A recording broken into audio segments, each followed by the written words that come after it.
Mais uma vez, aqui nos encontramos para recebermos a bênção da oportunidade do aprendizado com Jesus. Assim,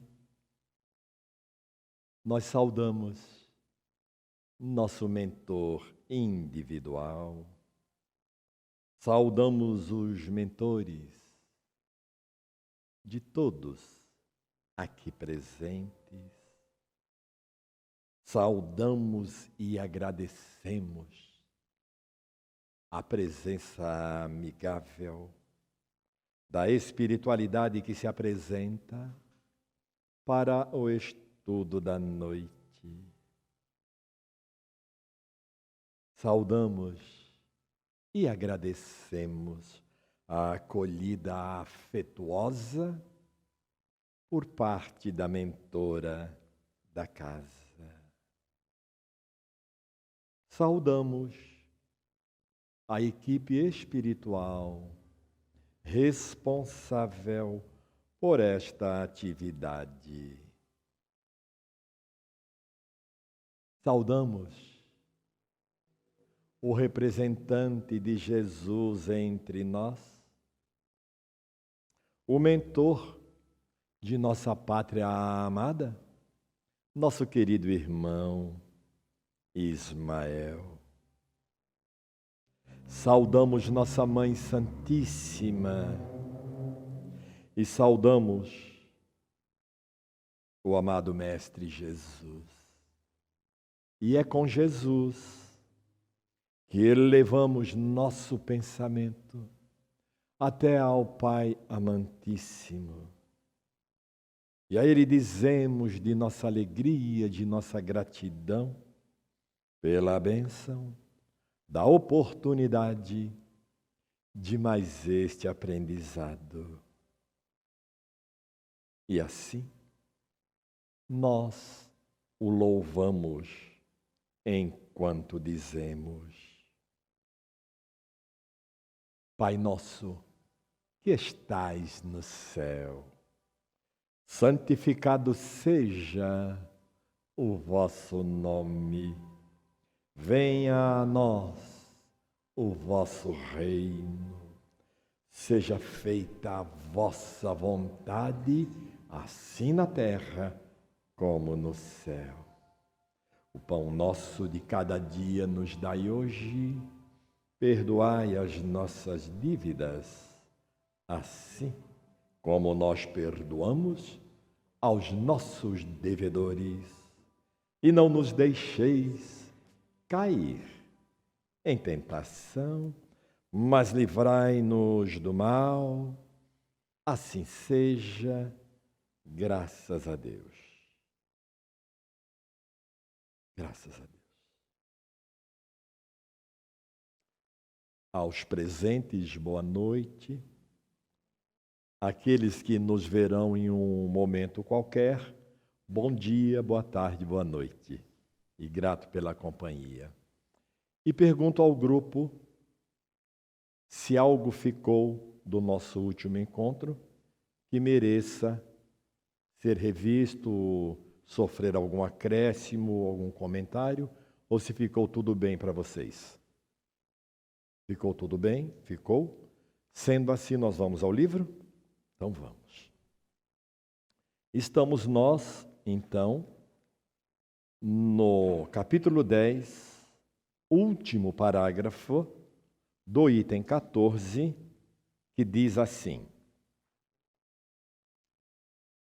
os espíritas estão de tal modo convencidos de que não têm poder direto sobre os espíritos e nada podem obter sem a permissão de Deus.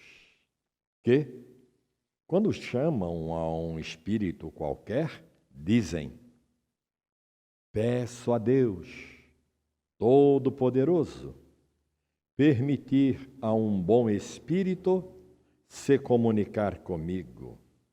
Peço também ao meu anjo guardião consentir em me assistir e afastar os maus espíritos.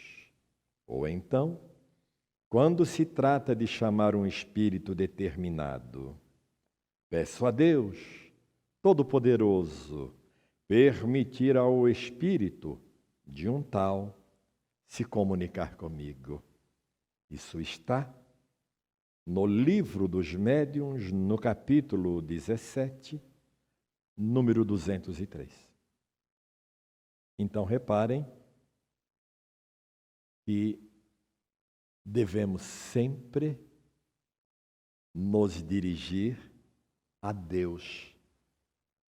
O Espírito da Verdade nos recomenda, em uma questão lá no Livro dos Espíritos,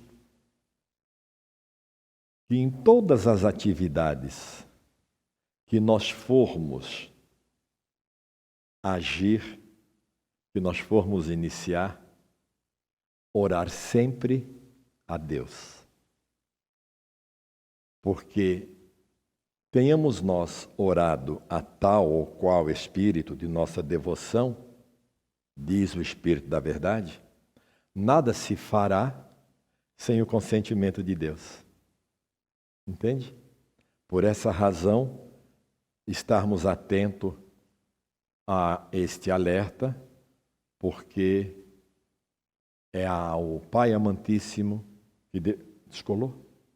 Que devemos sempre recorrer. Tudo bem até aqui? Então, os espíritos não virão ao nosso bel prazer. Os espíritos não virão da forma como nós quisermos e quando nós quisermos. Virão quando o Pai Amantíssimo permitir. Por essa razão que o telefone toca de lá para cá. Tudo bem até aqui? Sigo?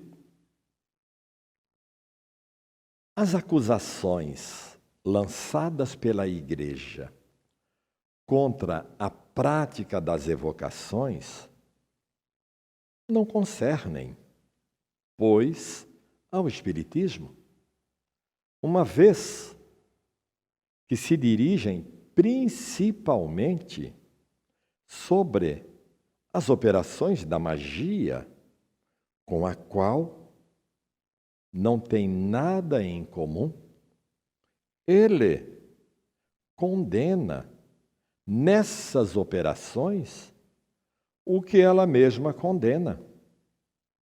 Não faz os bons espíritos desempenharem um papel indigno deles. E, enfim, declara: nada pedir e nada obter sem a permissão de Deus. Então, aquilo que a Igreja condena e proíbe em relação à comunicação com os espíritos, de maneira nenhuma diz respeito ao que faz o Espiritismo. Inclusive, o Espiritismo está sublinhado aqui, não faz os bons espíritos desempenharem um papel indigno deles, porque os ditos consultores de espíritos, os ditos reveladores e coisas do gênero, dão a entender aos consulentes que o Espírito vem a hora que eles chamam e respondem ao que eles perguntam.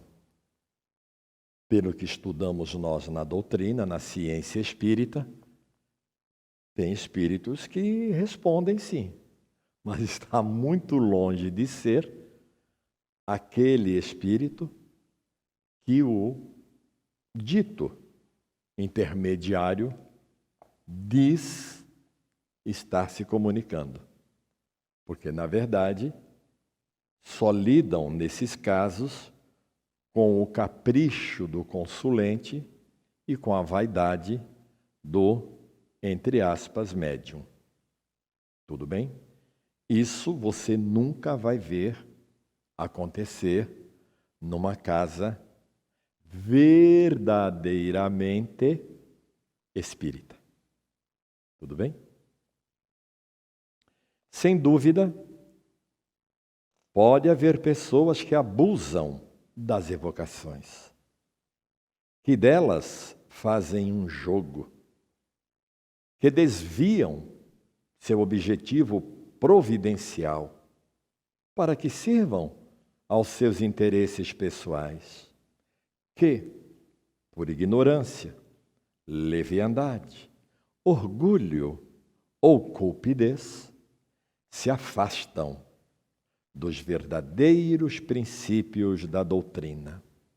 Mas o Espiritismo sério as reprova, como a verdadeira religião reprova os falsos devotos e os excessos do fanatismo. Não é, pois, nem lógico, nem equitativo imputar ao Espiritismo em geral os abusos que ele condena ou as faltas daqueles que não o compreendem. Antes de formular uma acusação, é preciso ver se ela assenta justo. Portanto, diremos, a censura da Igreja cai sobre os charlatães, os exploradores, as práticas da magia e da feitiçaria. Nisso ela tem razão. Quando a crítica religiosa e cética filtra os abusos e estigmatiza o charlatanismo, não faz melhor com isso que ressaltar a pureza da sã doutrina, que ajuda assim a se desembaraçar das más escórias. Nisso facilita a nossa tarefa. Seu erro está em confundir o bem e o mal, por ignorância, na maioria, por má fé, em alguns casos, mas a distinção que ela não faz, outros a fazem. Em todos os casos, sua censura, à qual todo espírita sincero se associa, no limite que se aplica ao mal, não pode atingir a doutrina. Porque tudo que a Igreja, infelizmente até o presente momento, condena no Espiritismo, não se encontra no Espiritismo.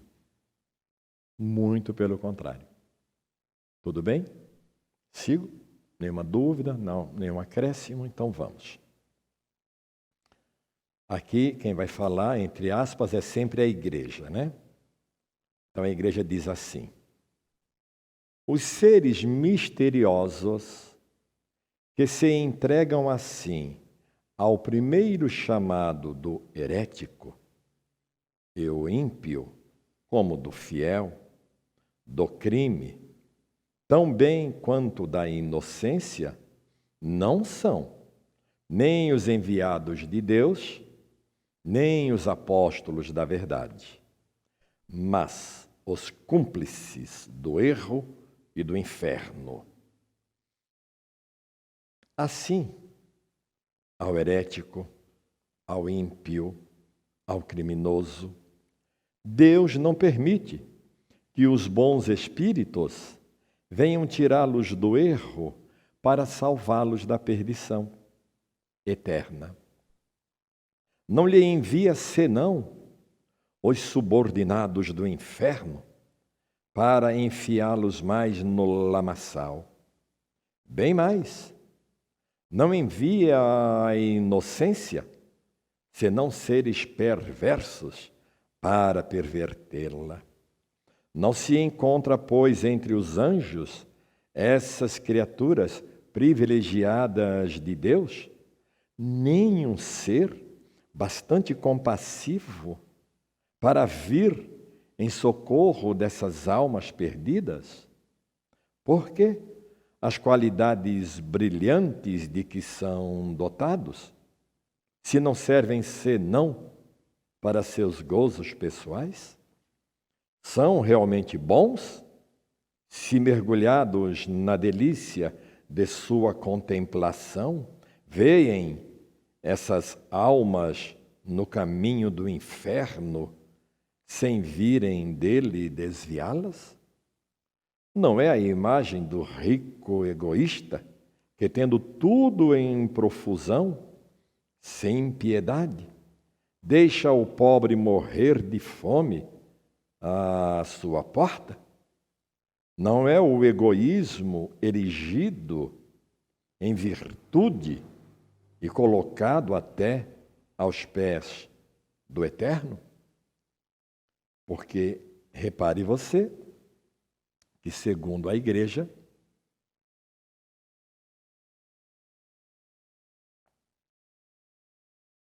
os demônios, digamos assim, têm toda a liberdade de ação e livres para poderem tentar qualquer um que seja. E é uma coisa um tanto quanto complexa, porque a Igreja admite a existência dos anjos, e os anjos, então, não têm a liberdade de virem em socorro a estes que podem ser tentados pelo mal. É uma coisa, né? E mais estranho ainda é que todo esse poder que é atribuído ao anjo é apenas e tão somente para ele ficar em prostração adorando a Deus. É um desperdício, além de abandonar o ser humano a uma realidade que ele dificilmente terá forças para superar, porque ele está à mercê das entidades malsãs. Então, assim, não deu para entender assim que a pessoa não tem como ouvir, né, o seu bom anjo. Não tem. Não pode ouvir o mau anjo, né? Só o mau anjo. É bem isso mesmo. É meio estranho. Muito estranho, né? O mau anjo pode falar primeiro e tomar a decisão que quiser.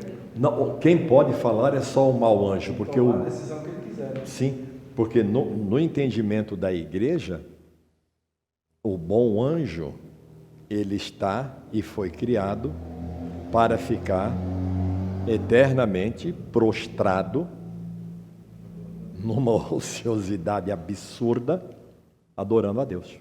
Porque ele fala que até quem viveu na inocência vai ser tentado também. Vai ser tentado. Então está desde o inocente até o mal intencionado, todos estão à mercê dos seres do mal, dos soldados do inferno. Estranho, né? Não vos admireis que os bons espíritos vão ao herético e ao ímpio? Esqueceis, pois, esta palavra do Cristo? Não é aquele que está bem que tem necessidade de médico. Não veríeis as coisas de um ponto mais elevado que os fariseus de seu tempo? E vós mesmos, se fosseis chamados por um descrente, recusaríeis ir a ele para colocá-lo no bom caminho? Os bons espíritos fazem, pois, o que faríeis? Vão ao ímpio fazê-lo ouvir boas palavras, em lugar de lançar anátema às comunicações de além-túmulo. Bendizei os caminhos do Senhor e admirai o seu todo poder e a sua bondade infinita. É uma outra realidade, né?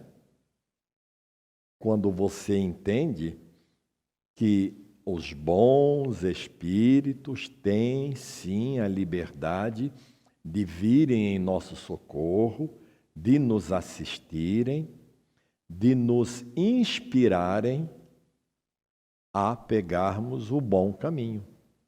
Ou seja, nós estamos o tempo todo sendo assistidos, sim. Tudo bem?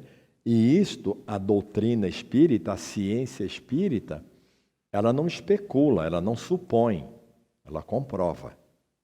Tudo bem? É totalmente diferente do que fazem, por exemplo, os teólogos. Porque os teólogos que defendem e que criam esses documentos, essas pastorais, essas diretrizes, eles fazem isso deduzindo os estudos que eles fazem no livro sagrado. Por exemplo, se você quiser ver e tiver paciência, que tem que ter paciência, eu lhe passo o link de um teólogo provando, e ele faz todo um trabalho, dá mais ou menos uns 50 minutos a apresentação dele. Ele vai provar, segundo o entendimento bíblico dele, contrariando muitas outras igrejas, ele vai provar que o inferno não existe. Ele vai provar, biblicamente falando, que o inferno ainda vai ser criado. Fantástico isso, né? Só para dar uma ideia a você de como é que os teólogos funcionam. Então, o embate entre os teólogos é uma coisa fantástica, né? Por isso que você tem, dentro do cristianismo, uma diversidade de doutrinas. Você tem a doutrina católica, apostólica, romana, você tem a doutrina ortodoxa russa, você tem o protestantismo, você tem o evangelismo, e todos se dizem cristãos. Por quê? Porque existem teólogos que defendem esta ou aquela linha de pensamento e termina arrebanhando um grupo que justifica a fundação de uma igreja.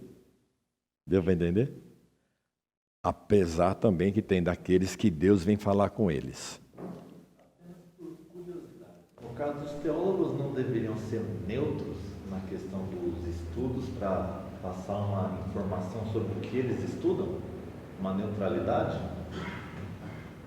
Talvez até os teólogos sejam neutros, os teólogos.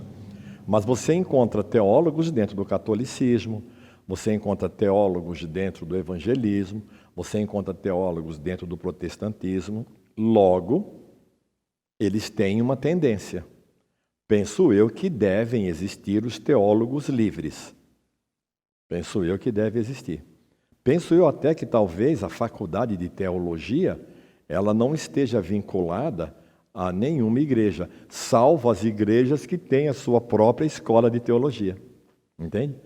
Eu tive um amigo pastor, que já regressou para a pátria espiritual, um ser inteligentíssimo, tinha acho que umas 5 faculdades, era presidente de igreja evangélica e tudo mais, e dizia ele a mim, que quando estava encarnado entre nós, que a melhor escola de teologia e reconhecida pelo Ministério da Educação era a Escola de Teologia Espírita.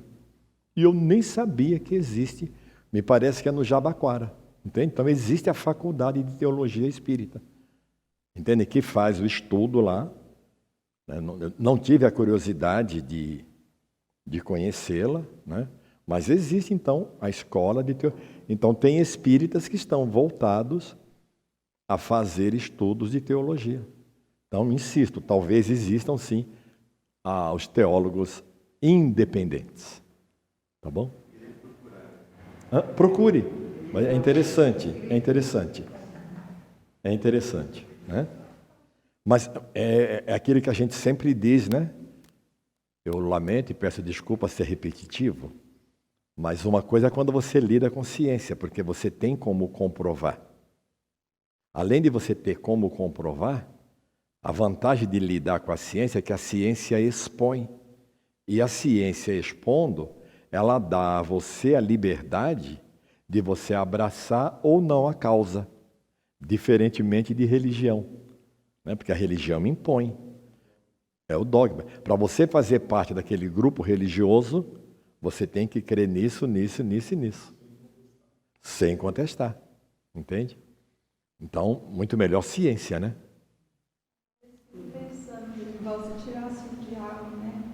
Esse ser tão mirabolante vamos assim, né? Da igreja, será que aprender os fiéis? Porque às vezes eu tenho a impressão de se cultua mais o diabo do que a Deus, né? Sim. Fala-se tanto dele, né? Muitas Mas vezes. se você tirar o diabo da equação religiosa, o religioso vai viver do quê?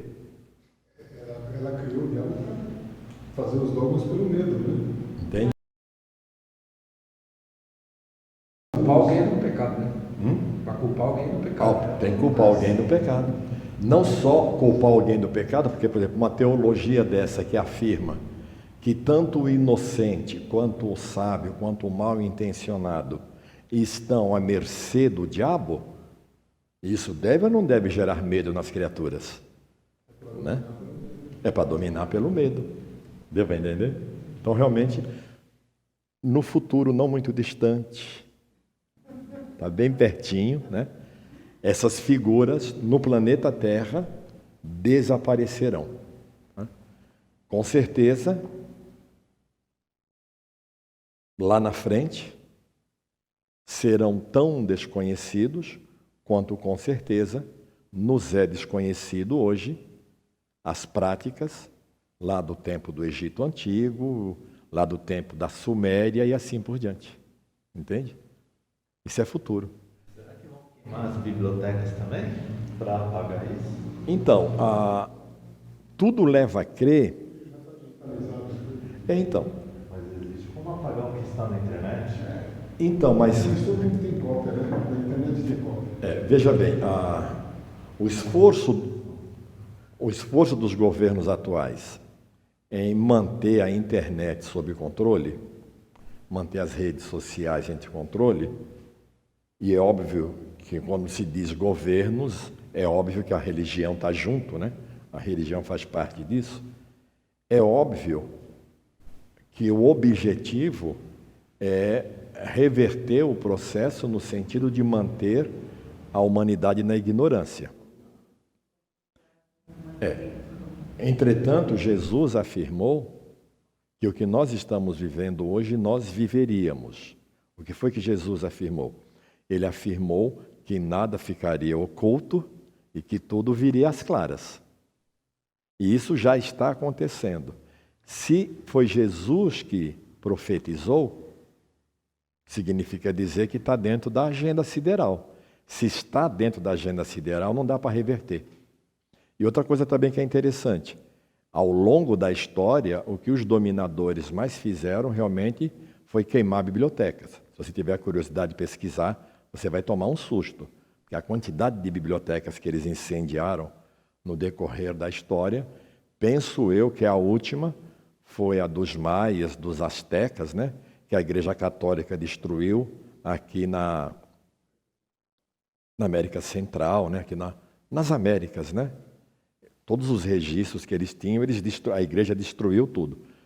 Mas, primeiro, sabemos nós hoje, através da doutrina espírita, que você tem os registros acásicos, né?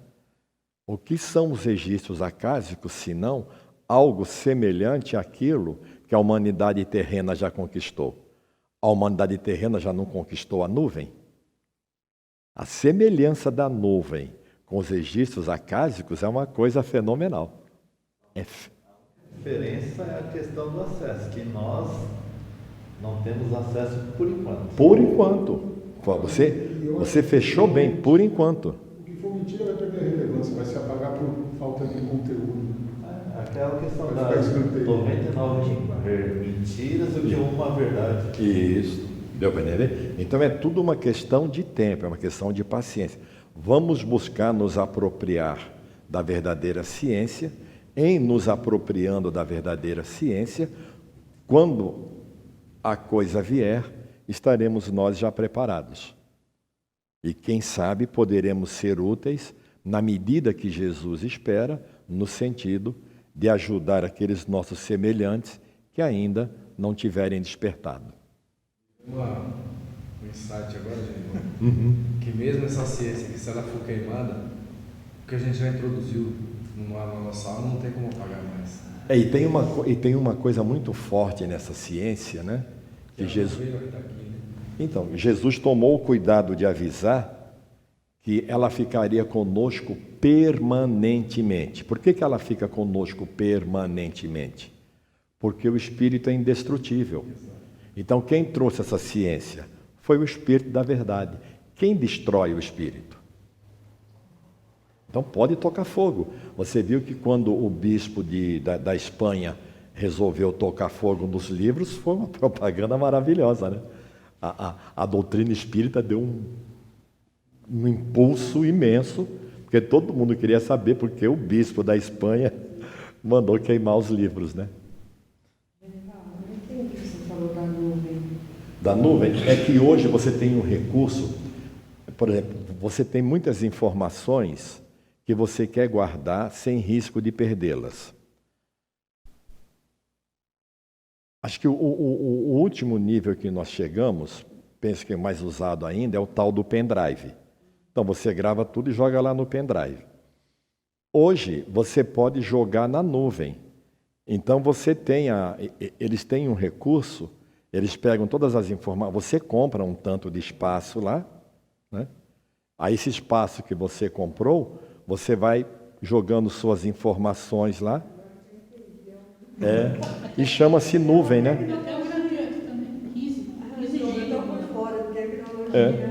Você imagina, por exemplo, o que será que foi feito, ou o que está sendo feito, né? Daqueles grandes prédios que eles construíam para poder guardar os dados das grandes empresas, né?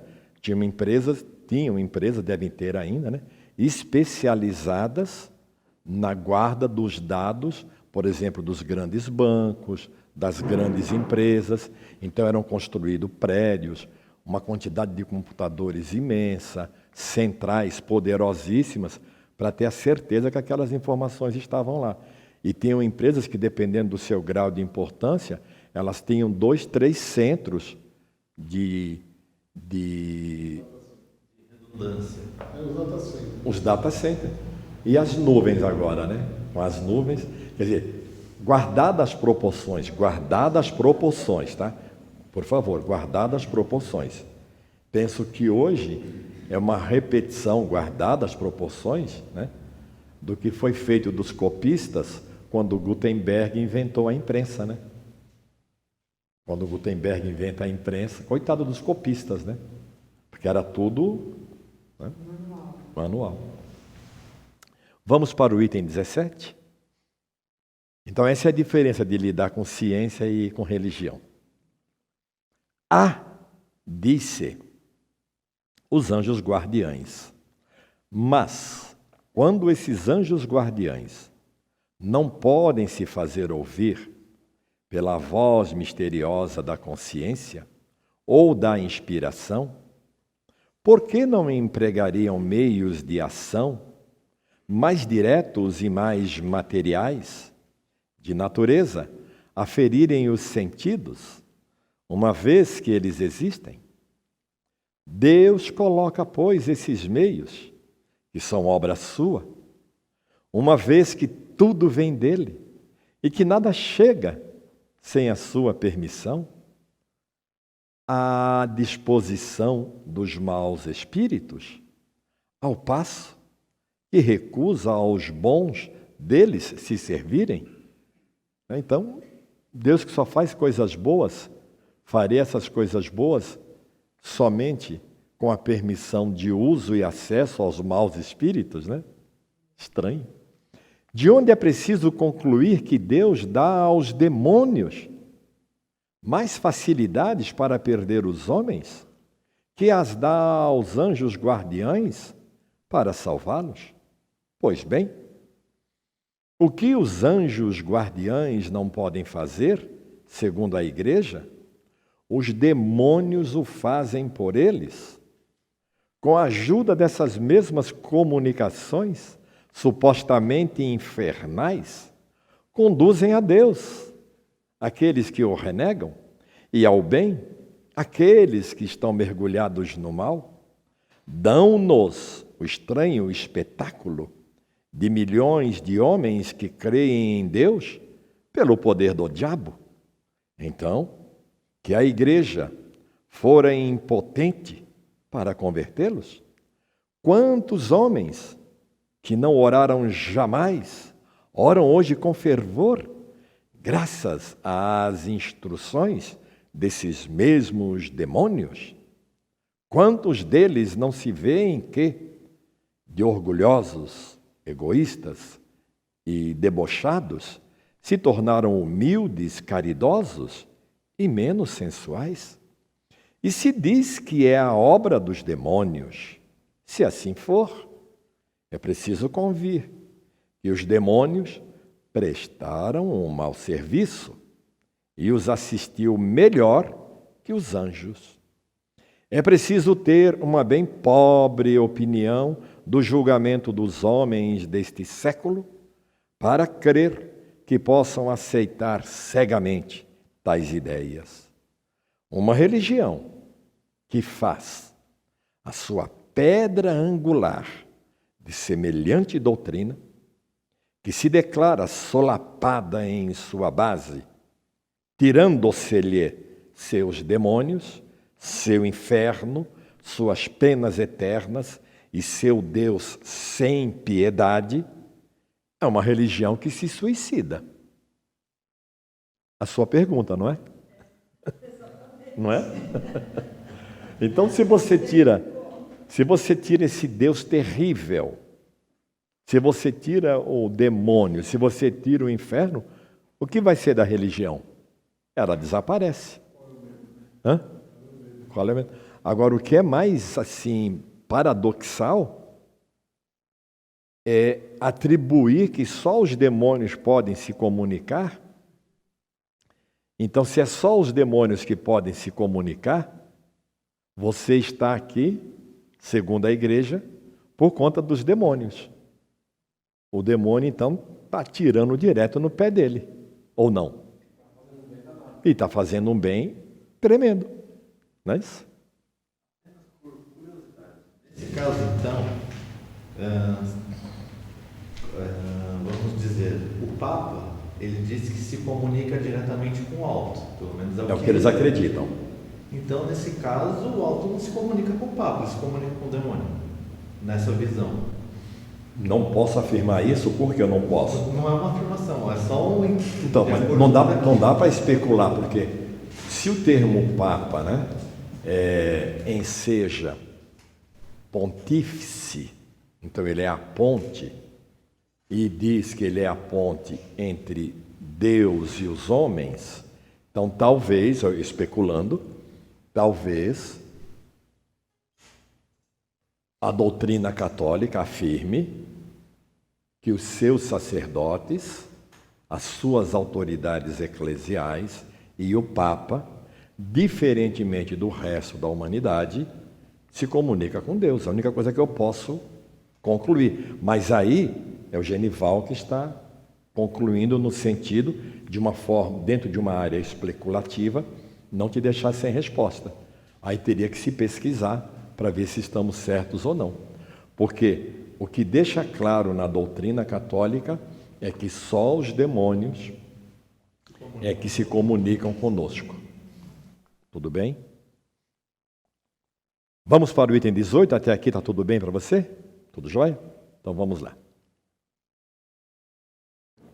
Deus disse que enviou seu Cristo para salvar os homens. Não provou seu amor por suas criaturas e as deixou sem proteção? Sem nenhuma dúvida, o Cristo é o divino Messias, enviado para ensinar as verdades aos homens e mostrar-lhes o bom caminho. Mas somente depois dele, contai o número daqueles que não puderam ouvir a sua palavra de verdade. Quantos morreram e quantos morrerão sem conhecê-la? E entre os que a conhecem, quantos há que a colocam em prática? Porque Deus, em sua solicitude para a salvação de seus filhos, não lhes enviaria outros mensageiros vindos sobre a terra, penetrando nos mais humildes redutos, entre os grandes e os pequenos, entre os sábios e os ignorantes, entre os incrédulos como entre os crentes, ensinar a verdade àqueles que não a conhecem, suprir pelo seu ensinamento direto e múltiplo a insuficiência da propagação do Evangelho e apressar assim o advento do reino de Deus? E, quando esses mensageiros chegarem em massas inumeráveis, abrindo os olhos aos cegos, convertendo os ímpios, curando os doentes, consolando os aflitos, a exemplos de Jesus, vós o repelireis? Repudiareis o bem que fazem, dizendo que são os demônios? Tal é também a imagem dos fariseus com relação a Jesus, porque eles também diziam que fazia o bem pelo poder do diabo. O que ele lhes respondeu? Reconhecereis a árvore pelo seu fruto. Uma árvore má não pode dar bons frutos.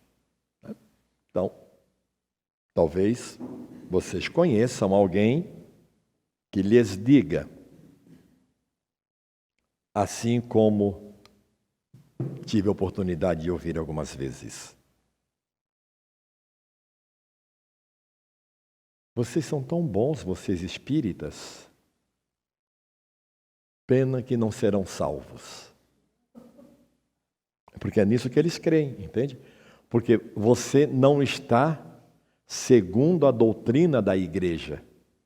Se você não está segundo a doutrina da igreja, todo o bem que você faz não é computado. Entende? Porque segundo a igreja, Mateus 25, 30 a 41, segundo a igreja, não tem valor nenhum. A fala de Tiago, a cada um segundo suas obras, não tem valor nenhum. Deu para entender? Por quê? Porque o que eles impõem é a doutrina da igreja. Diga. Não é só a igreja, sabe? Eu tive a oportunidade de conhecer um centro espiritualista, né? Não vou citar. Não, por favor. E ele... Conta só o milagre. Eles, assim, eles não dão muito valor para Jesus. Eles têm uma idolatria pelos guias. Eu perguntei assim, poxa vida, vocês não, aqui não, assim, não falam muito em Jesus, né? Aí eles sabem que eu sou kardecista, né? Eu sou kardecista. Aí a pessoa falou assim, não, aqui o nosso Jesus... Aí a pessoa falava os nomes dos guias da esquerda. Dos guias deles. Eu falei, olha, eu tenho o maior respeito por eles, mas eu vou te falar.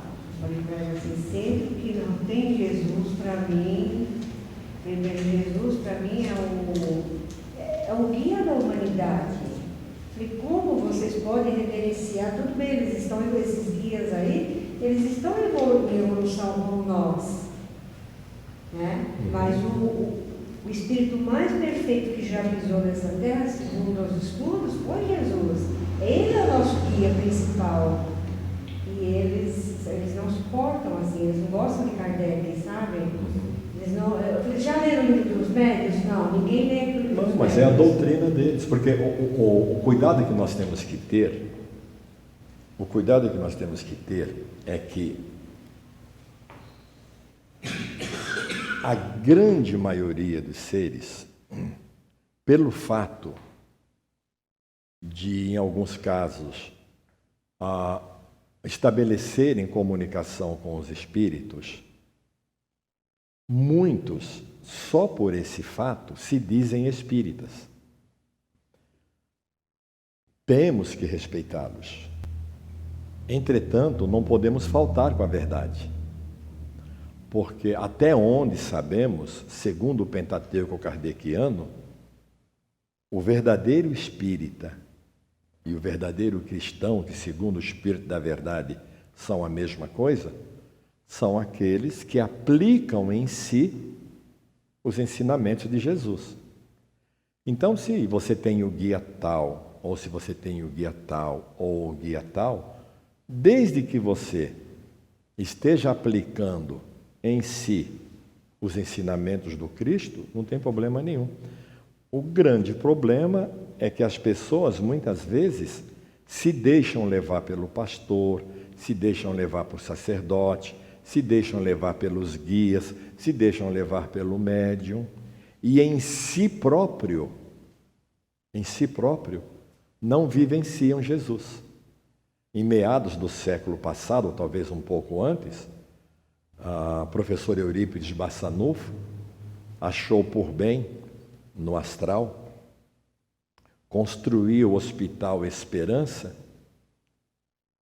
e quando ele vai construir o Hospital Esperança, o maior número de desequilibrados, de desarvorados, que ele acolhe lá no Hospital Esperança, são espíritas. Por que são espíritas? Porque conhecem muito a doutrina, mas o conhecimento não leva a nada, a não ser a frustração.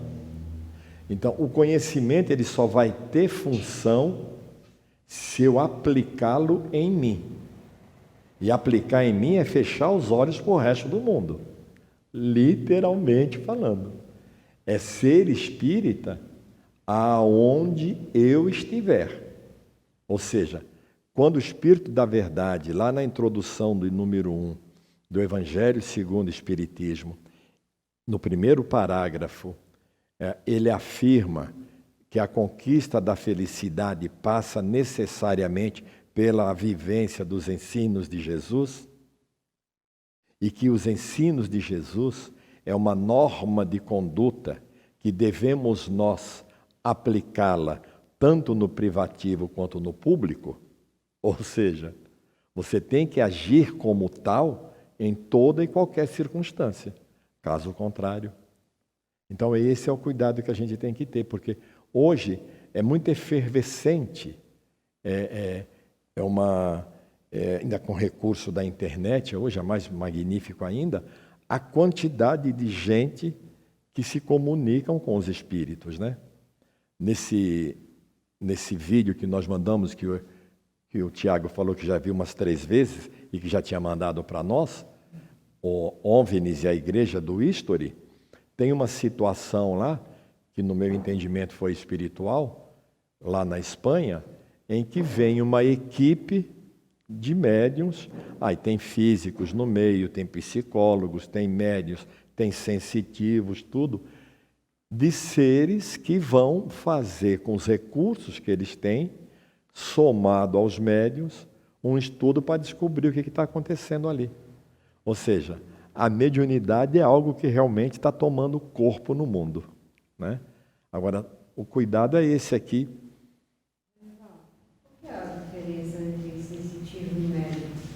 Até onde eu saiba, nenhuma. Até onde eu saiba, é uma linguagem que alguns espiritualistas utilizam. No meu entendimento, sim. Tá bom? Vamos então para o segundo parágrafo do item 18, tá certo? Mas, para eles, os frutos produzidos por Jesus eram maus, porque vinham destruir os abusos e proclamar a liberdade que devia arruinar a sua autoridade. Se viesse para lisonjear o seu orgulho, orgulho de quem? Dos sacerdotes da época, sancionar as suas prevaricações e sustentar o seu poder, aos seus olhos, seria o Messias esperado pelos judeus. Ele era só pobre e fraco. Fizeram-no perecer e creram matar a sua palavra. Mas a sua palavra era divina. Ele sobreviveu. Entretanto, ela se propagou com lentidão e, depois de 18 séculos, apenas é conhecida da 10ª parte do gênero humano. E cismas numerosos explodiram no seio dos seus próprios discípulos. Foi então que Deus, em sua misericórdia, enviou os Espíritos para confirmá-la, completá-la, colocá-la ao alcance de todos e difundi-la por toda a terra. Então, esta obra, ela foi publicada inicialmente em 1865. Então, o Espírito da Verdade estima que em 1865, 10% da humanidade conhecia o cristianismo. 10% da humanidade conhecia o cristianismo. Hoje dizem que o cristianismo é a maior religião do planeta. Um ledo engano. Porque, na verdade, o que você tem em enormidade são igrejas ditas cristãs. Porque cristianismo, no sentido exato do termo, não tem. Talvez 1/10 da humanidade terrena, ou seja, talvez 1/10. Né? E quem conhece o cristianismo, não sei, talvez uns 20%, 25% da humanidade conheça. Porque as próprias igrejas ditas cristãs, o que elas impõem aos seus seguidores são os seus dogmas, são os seus sacramentos e coisas do gênero. É raro, eu particularmente desconheço.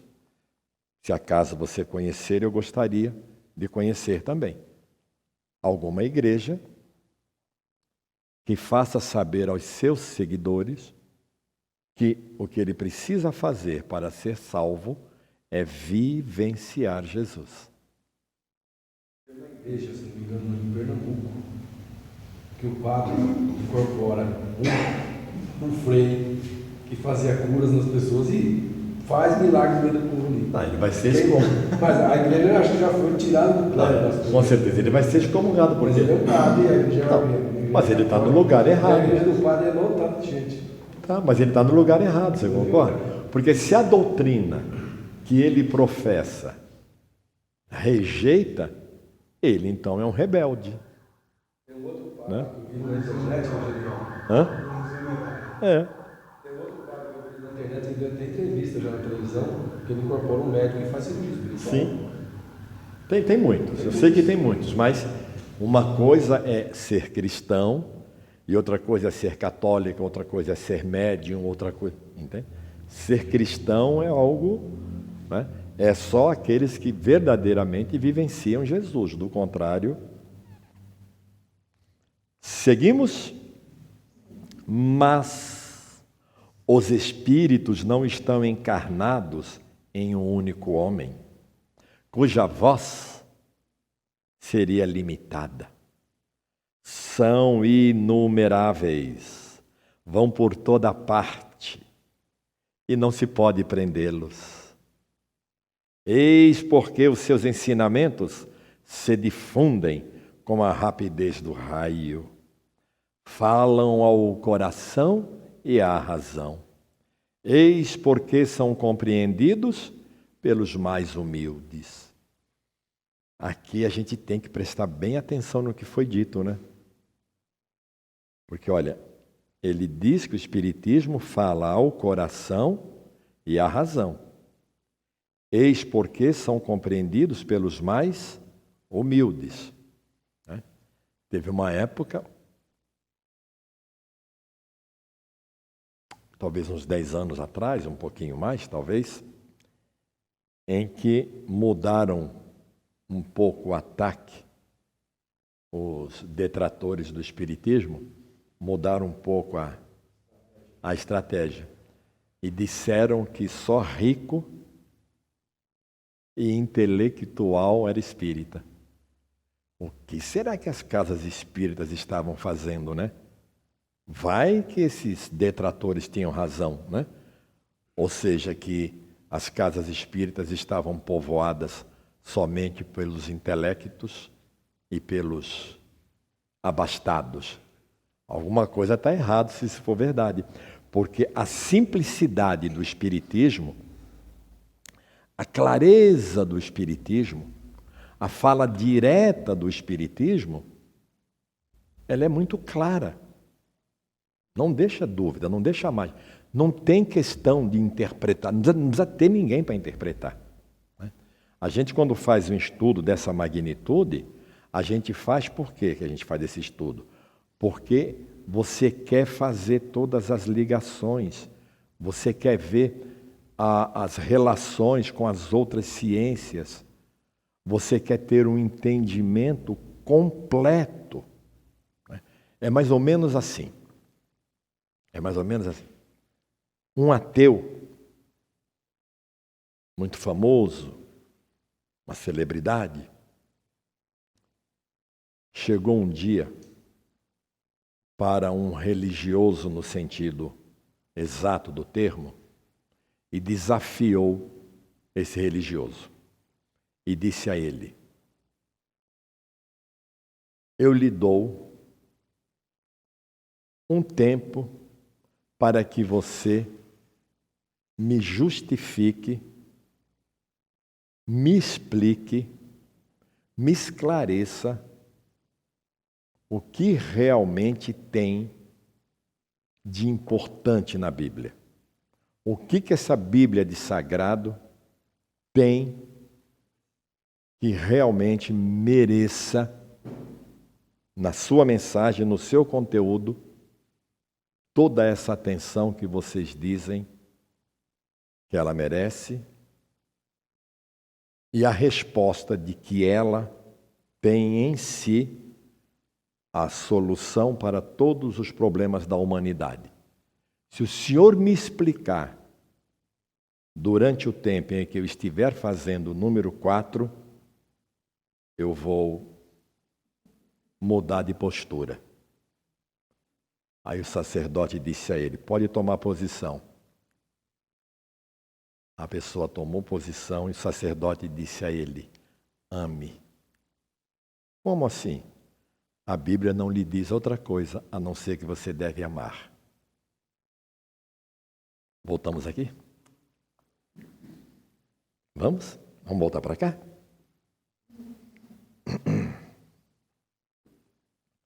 Então vamos para o item 19 agora?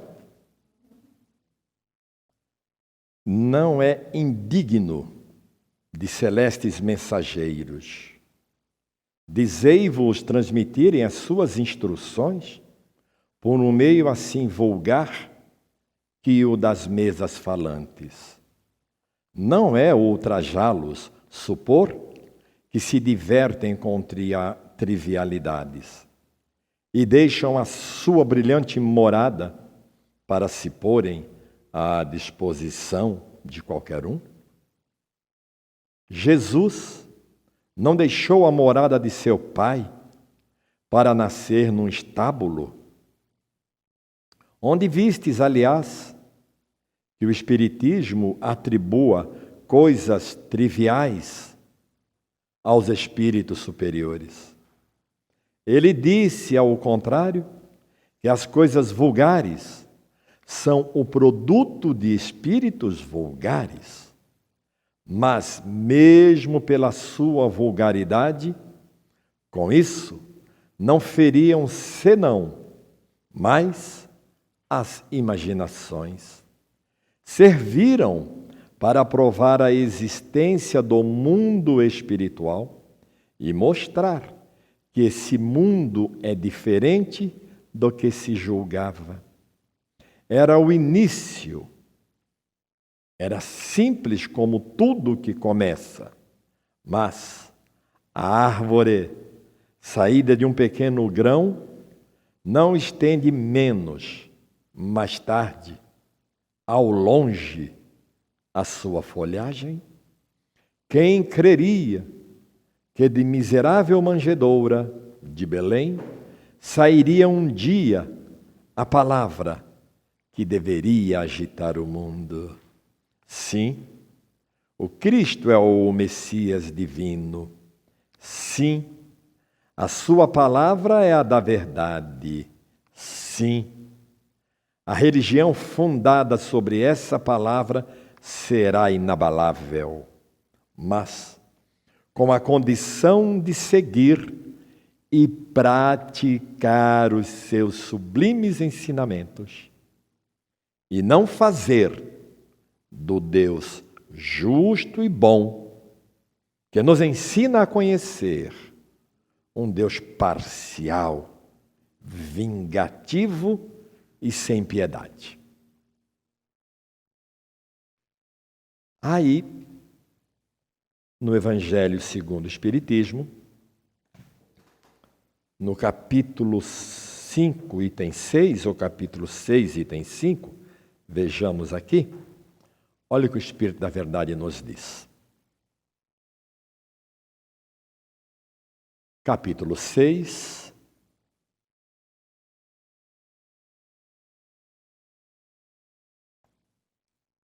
item 5.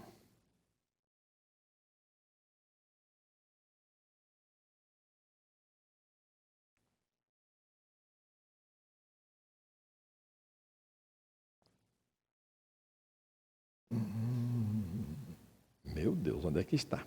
Perdi aqui. Eu anotei 6,5, último parágrafo. 6, 5. Espíritas, amai-vos. Eis o primeiro ensinamento. Instruí-vos. Eis o segundo.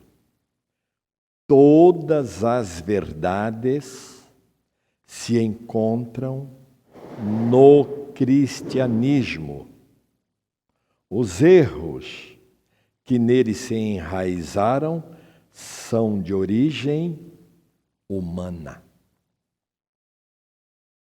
Por que são de origem humana? Porque até o advento do Espírito de verdade, o que você tem são dogmas religiosos. Você não tem o cristianismo. Então, quando um sacerdote diz do alto do seu púlpito, cristão, suba à igreja tal de joelhos, cristão, reza 1000 Ave Maria, isso não é cristão. Porque o cristianismo, ele está no Novo Testamento. Ele não está nos estatutos das igrejas. Deu para entender? Esse é o cuidado que a gente tem que ter.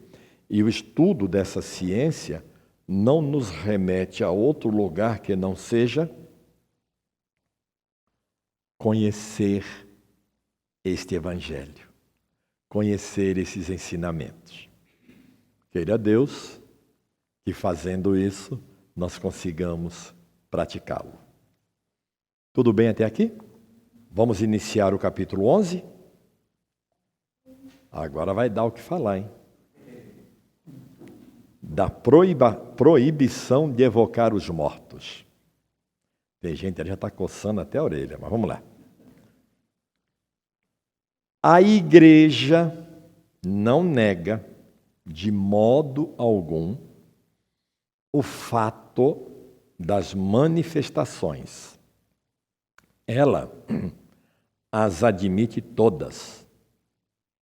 Ao contrário, assim como se viu nas citações precedentes, mas as atribui à intervenção exclusiva dos demônios.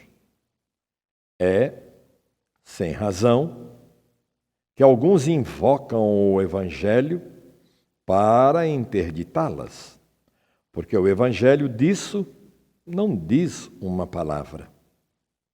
O supremo argumento que se faz valer é a proibição de Moisés. Eis em que termos se exprime a esse respeito a pastoral citada nos capítulos precedentes.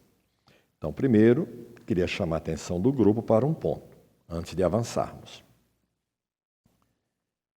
O Espírito da Verdade afirmou aqui que, se você procurar no Novo Testamento, inicia-se no primeiro versículo do Evangelho de Mateus, passa pelo de Marcos, passa pelo de Lucas, passa pelo de João, passa pelo Ato dos Apóstolos, passa pelas cartas, passa pelo Apocalipse. Em nenhum dos livros do Novo Testamento você vai encontrar a proibição da fala com os mortos. Sabia disso ou não? Não sabia? Do Antigo Testamento. Saiu do Antigo Testamento. Então veja, as igrejas que defendem a proibição da fala com os mortos, essas igrejas ditas cristãs, na verdade elas são mosaicas, mas não são seguidoras de Moisés em toda a sua extensão, porque a infinidade de coisas que Moisés proíbe e que Moisés condena, se a igreja for abraçar, ela vai encontrar motivos para a sua destruição. Para não incumpridar o assunto, vamos ficar só no exemplo. Só no exemplo. Moisés, está lá nos 10 mandamentos, informa que o dia do Senhor é o dia de... Isso é bíblico. O dia do Senhor é o sábado. E qual é o dia que as igrejas guardam ao Senhor? Curioso isso, né? Deu para entender? Para ficar só no exercício. Senão a gente vai ficar por aqui, que tem uma infinidade de outras coisas que Moisés manda fazer, a igreja não faz mais. Narrativa. Então, dizer que é cristão e, em sendo cristão, não pode falar com os mortos, perdão, é uma coisa totalmente anacrônica. Porque você é cristão utilizando uma prática, aplicando uma prática de Moisés. Deu para entender? Deu para entender a diferença? Oi? Isso, nós falamos com os vivos, esse é um detalhe importantíssimo. Nós não falamos com os mortos, porque Moisés de fato proibia falar com os mortos, porque era uma prática dos egípcios, né? Deitar sobre o túmulo, sentar sobre o túmulo e ficar incomodando o coitado do morto. Essa era a prática deles. Mas isso é necromancia, né? Necromancia. Isso é necromancia. Tem um povo, não sei se é no México, onde que é lá, que eles, quando o morto faz aniversário, desenterra o morto, põe lá. Eles adoram a morte, acho que é México mesmo. Põe a cigarro na boca do defunto e tudo, Isso é uma cultura, isso é uma cultura, né? Isso Se eu não me engano, no é uma México, cultura. é o Dia dos Mortos que eles comemoram. Isso é uma cultura deles. Assim como é uma cultura nossa, no dia 2 de novembro, né, é o dia que o pessoal vai visitar os seus mortos, né? É uma cultura. Mas eu queria chamar a atenção do grupo para isso, tá bom? Não, se você quiser pesquisar, o Google de repente até te ajuda a fazer isso rápido. Não tem no Novo Testamento essa proibição, tá? Essa proibição está no Antigo Testamento. E olha que coisa interessante, quer ver? Deixa eu ver se está aqui. Segunda carta a Coríntios, capítulo 3, versículo 14. Está dito assim: mas os seus sentidos foram endurecidos, porque até hoje o mesmo véu está por levantar na lição do Velho Testamento, o qual foi por Cristo abolido. Interessante isso, né? O apóstolo Paulo, então, alerta os coríntios que estavam adentrando ao cristianismo que nós não somos como Moisés, que punha um véu sobre a sua face para que os filhos de Israel não olhassem firmemente para o fim daquilo que era transitório. Então, a história a partir de Jesus é uma, antes de Jesus é outra. Em Lucas 16:16 está assim, quer ver? Em Lucas 16:16 está assim: a lei e os profetas duraram até João. Desde então é anunciado o reino de Deus, e todo homem emprega força para entrar nele. Então, até a vinda de Jesus, você estava sujeito à lei mosaica, a lei de Moisés. A partir de Jesus, ele anunciou o reino dos céus e você se empenha em entrar nele. Em Mateus 4:17.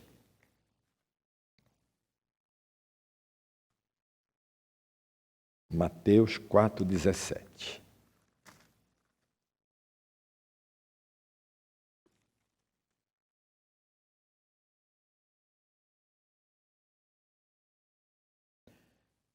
Desde então, começou Jesus a pregar e a dizer: arrependei-vos, porque é chegado o reino dos céus.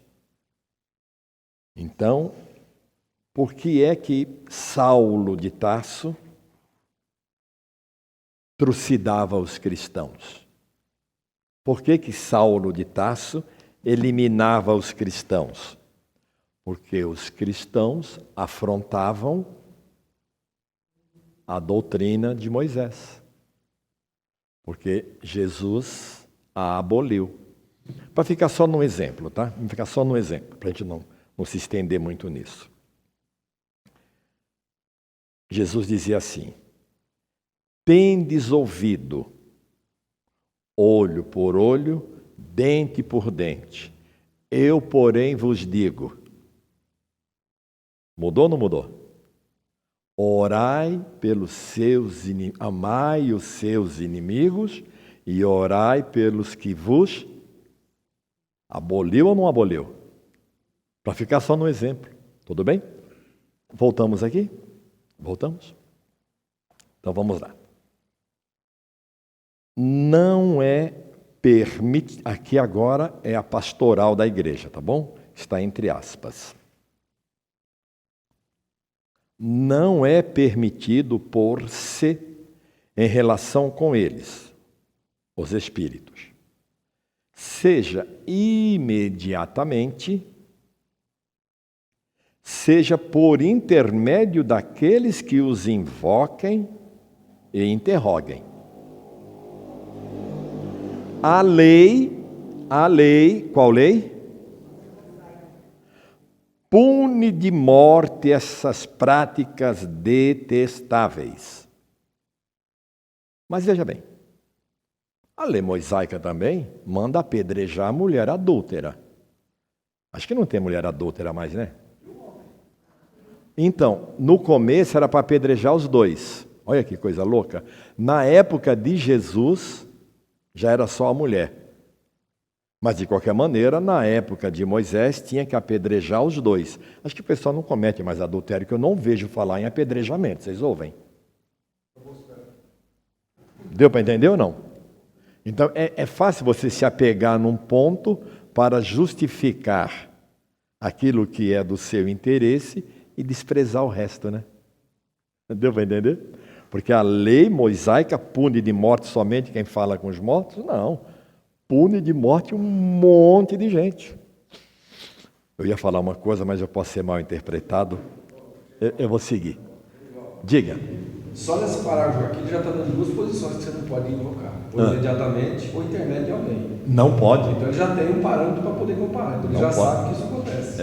Sim, ele sabe o que acontece. Mas a gente vai ver lá para frente por que Moisés assim procedia.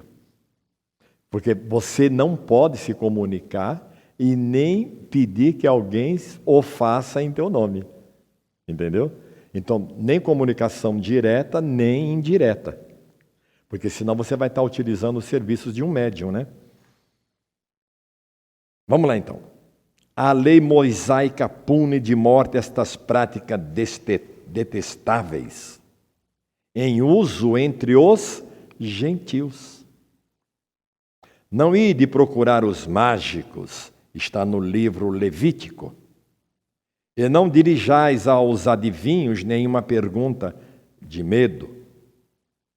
Dispor-se a mancha, dirigindo-vos a eles. Isso está em Levítico, no capítulo 19, versículo 31. Se um homem ou uma mulher tem um espírito de Piton, eu coloquei Piton lá no Google, né? Só aparecia aquelas cobras enormes. Aí eu fui para aprofundar, né? Tem que aprofundar. Aí descobrimos. Mas para descobrir eu tive que colocar pitonisas. Pitonisas são intermediárias entre o homem e o deus Apolo, isso lá no tempo do grego antigo, porque eles tinham uma infinidade de deuses. O deus Apolo se manifestava através das pitonisas, das médiuns. Mas reparem que é só com deuses que elas falam, né? Tudo bem? Sigo? Então, se tem um espírito de Piton, adivinhação, né, ou coisa parecida, ou adivinhação, que sejam punidos de morte, serão lapidados e seu sangue cairá sobre as suas cabeças. Isso está em Levítico, capítulo 20, versículo 27. E no livro do Deuteronômio, que não haja entre vós ninguém que consulte os adivinhos, ou que observe os sonhos, ou os augúrios, ou que use de malefícios, de sortilégios e de encantamentos, ou que consulte aqueles que têm o espírito de Piton, e que pratiquem a adivinhação, ou que interroguem os mortos para aprenderem a verdade. Porque o Senhor tem em abominação todas essas coisas, e destruirá em vossa chegada as nações que cometem esses crimes. Isso então está em Deuteronômio, no capítulo 18, versículos 10, 11 e 12. Então Jeová simplesmente não queria e pronto. E ele, de fato, quando ele chegava, ele destruía os povos e entregava as cidades e seus bens ao seu povo. Porque o poderio bélico que Jeová tinha era algo inimaginável. Eu vou parar por aqui, que são 21 e 22, porque tem comentários a fazer. Então, se a gente entrar aqui, vai ficar truncado. Vamos parar aqui? Você quer comentar alguma coisa? Pedir algum esclarecimento? Assim, fala esses deuses, né? Sim. Eles eram muito consultados, né? Os pitons, né? Os deuses eram consultados. Imagina um Deus, daquela época, um Deus falou assim, você pode fazer isso, e o outro falava, não, você não pode. Iria ser uma confusão, né? Aqui na verdade, William, o que tinha de deuses na terra naquela época era uma grandeza. Porque todos os povos tinham seus deuses. E aí, os deuses... A semana que vem, se vocês me lembrarem, a gente vai fazer uma comparação. Vocês vão ver, segundo a Bíblia, Jeová falando uma coisa e em outro momento falando uma coisa totalmente contrária.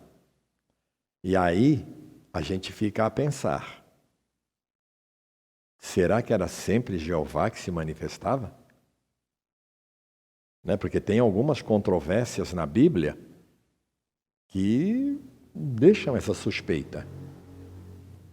Então, Jeová tinha lá os seus interesses para que o povo judeu, o povo que ele elegeu, o povo que ele escolheu, tivesse lá suas vantagens. Mas penso eu que o que o povo judeu enfrenta desde a diáspora, no ano 70 da era cristã, até os dias de hoje, quem acompanha um pouco de história sabe o quanto esse povo é um povo sofrido, né? As agrúrias que esse povo enfrenta, e hoje parece que está entrando numa fase também bastante complicada, né? Mas vamos nós então agora para os nossos recados, em seguida a nossa prece de encerramento. Tudo bem? E segunda-feira estaremos cá de volta. Aí eu queria que o grupo já começasse a pensar, vamos postar no grupo de ETs, se a gente consegue fazer o nosso encontro sábado que vem, de ufologia. Não.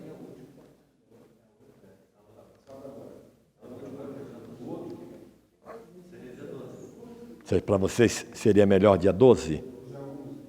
Dia 11. Seria melhor dia 11? Então tá bom, tá bom. Então vamos se encontrar dia 11. Tudo bem?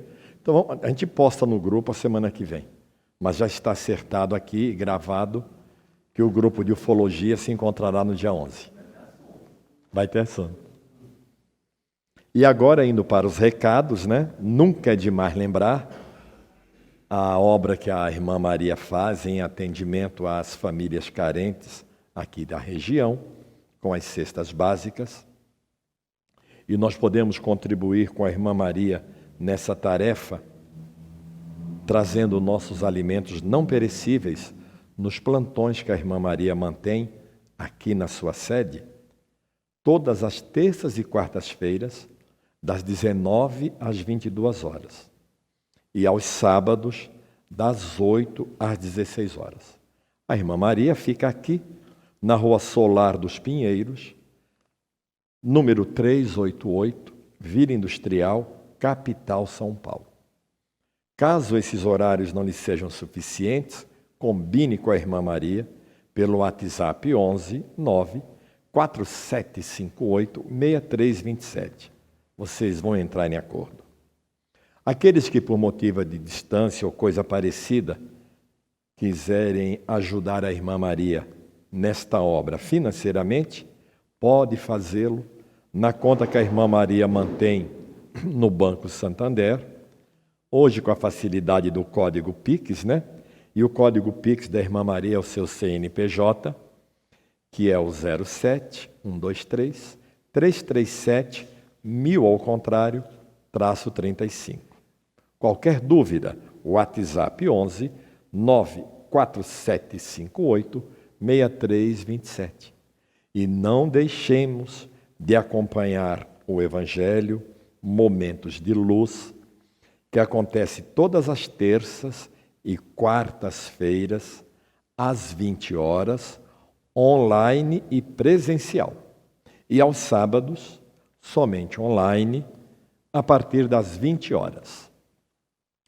Neste dia 31, será conduzido por Daniela Velásquez, que vai trabalhar o tema Finados, Dia dos Vivos.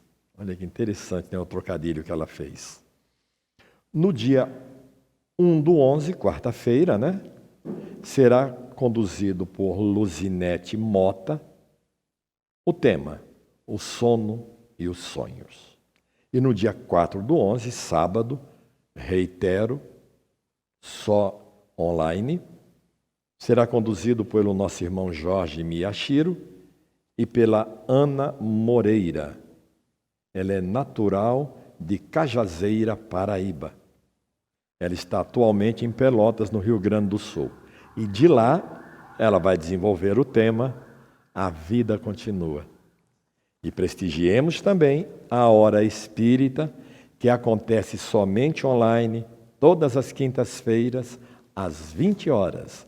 E nessa quinta-feira, será conduzido pelo nosso irmão Orson Peter Carrara, ele é de Matão, São Paulo, e vai desenvolver o tema Kardec, uma dádiva de Deus à humanidade.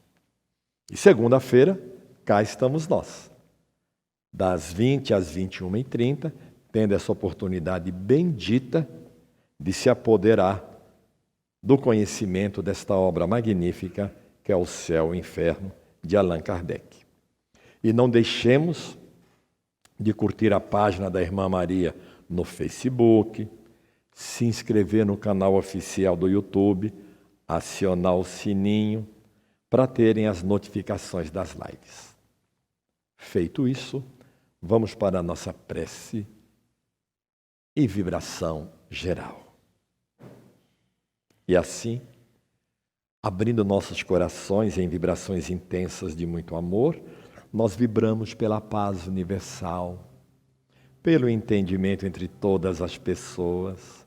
Vibramos em favor de que o Evangelho de Jesus torne-se norma de conduta no coração de todas as pessoas. Vibramos por esta casa, pelos seus dirigentes, trabalhadores, alunos, assistidos, e por todos os nomes que encontram-se em suas caixas de vibrações. Vibramos por todos os sofredores, seja na carne ou no espírito, encarnados ou desencarnados. Vibramos pelo nosso lar, por todos os que lá deixamos, por todos que o frequentam, por todos os que nele residem. Pedimos licença ao Pai amantíssimo e vibramos por nós mesmos, nos entregando a Ele para que se faça em nós a sua vontade. Abrimos ainda mais o nosso coração e nas mãos de nossa Mãe Santíssima entregamos mais essa intensa vibração de amor, rogando que ela a utilize onde e quando achar mais oportuno. Graças a Deus. E assim, agradecemos a assistência recebida por parte da espiritualidade amiga que aqui ainda se faz presente. Agradecemos o imenso amor que nos dedica nossa Mãe Santíssima, o amado Mestre Jesus e o nosso Pai Santíssimo, amantíssimo. E encerramos nosso encontro dizendo: Ave Maria, cheia de graças, o Senhor é convosco. Bendita sois vós entre as mulheres, bendito é o fruto do vosso ventre, Jesus. Santa Maria, Mãe de Jesus, rogai por nós, agora e por todo o sempre. Assim seja, graças a Deus. Graças a Deus.